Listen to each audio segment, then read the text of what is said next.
getting my watercolor lessons from my good friend George Crown. We're all set up in his magnificent studio here on Harson's Island.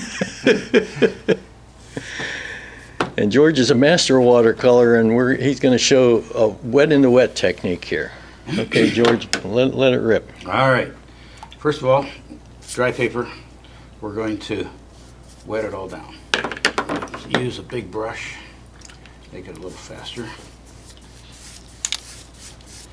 And just clear water. Now when you wet the paper down, you sort of have to, right now there's a lot of water in there. Mm-hmm. And you won't have a whole lot of control. So what I do is I get it all wet, and the water is soaking in. And then I take my brush, squeeze all the water out of it, and then if I come back over it, it acts like a sponge. Mm. And it soaks a lot of the water, the excess water out. Right. So that's what I'm doing right now. And so then once you have that ready and you're ready to go, that looks good. We're going to do a sky, wet in the wet sky. So you don't really soak the thing. It's not sopping wet. It's just So like. I could put this in the tub, Yeah. and let the whole thing expand and everything, and then soak all the water out of it. Okay. But you know, we don't really need to do that right now. Okay. Okay, so we're going to take some cerulean blue, a little bit of sky blue, and we're going to do the sort of the same idea up there. Mm-hmm. Ooh, look out! Isn't that beautiful? And we're going to do clouds. We'll go up through here, get down through there, and get a little bit more paint here. Get down through there, and we're just going to, as we get lower and lower, they get more horizontal and further away. And we're going to just take it all the way down to there. That's a lot of fun. Okay, now at this stage of the game, I can take my sponge and say, okay, let's form some of those clouds. And we can just take and I don't have a whole lot of water in there. I'm just softening them up a little bit, Mm-hmm. coming in through there like that.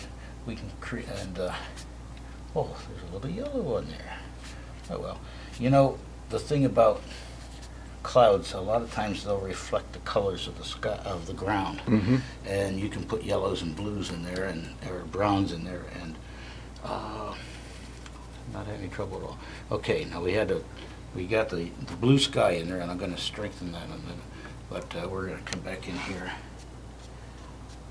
And sometimes when you're working wet in the wet like this, you have to realize you're going to lose some color when it dries. Mm-hmm. So sometimes you have to go a little stronger than you really think you should in order to get it to come out right. And I'm going to get a little bit more dramatic here with the underneath part. Just going to, uh-oh, that's too much.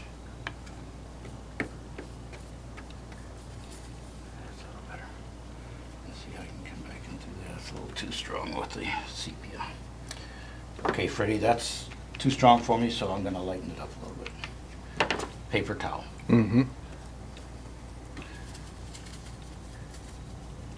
All right. See, that's my fear of watercolor, is that you can't fix your mistakes. Oh, yeah. That's And I make a lot of mistakes when I paint, you know.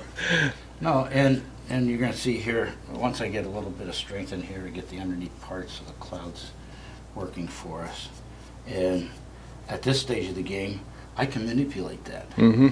Because I have a sponge, I have Paper towels. paper towels, and I'm going to strengthen this blue up here just a little bit in the sky. Oh yeah, ooh, love that. And we'll bring a little bit down through there, Mm. and down through there. Okay, now at this stage of the game, I have to say, okay, I want some puffiness up through here. I can come down through here and soften those up a little bit.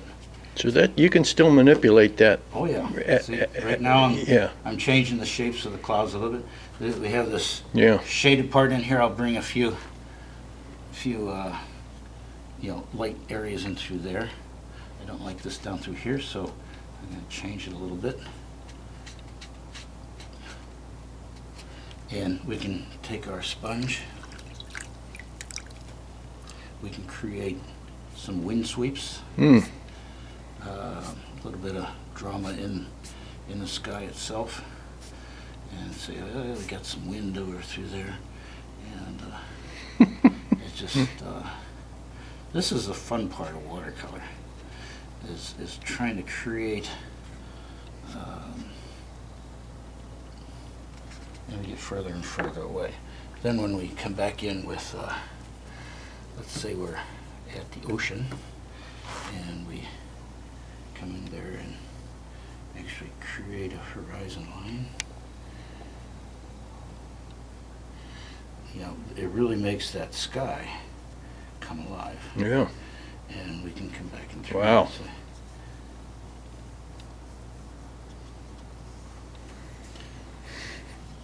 do you notice what brush I'm using?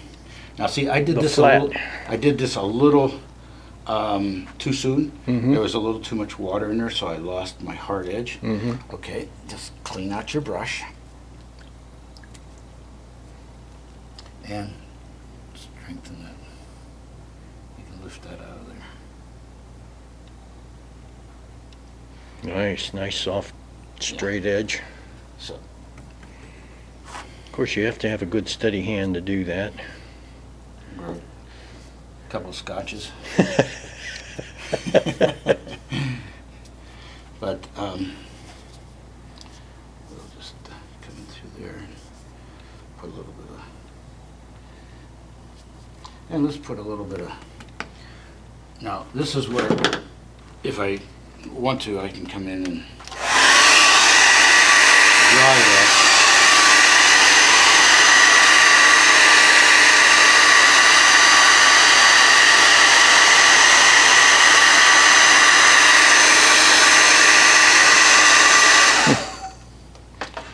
And then we can come back in.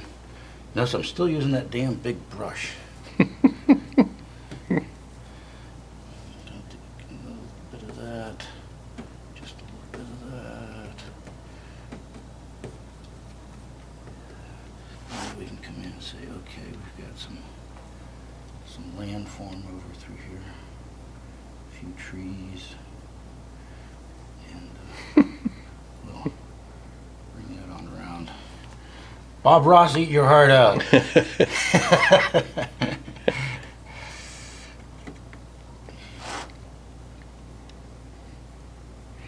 I learned a lot of good tips from that guy. Yeah. You know, I used to watch him every once in a while.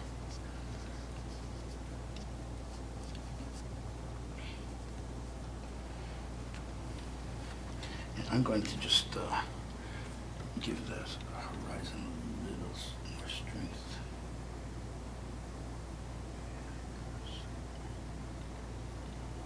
And then we just put a few birds in the sky. Oops. That's a little too much water in there.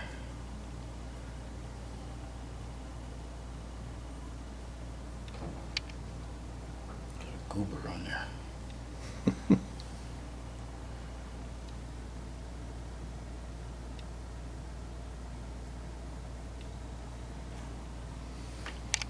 So, that is a wet into wet.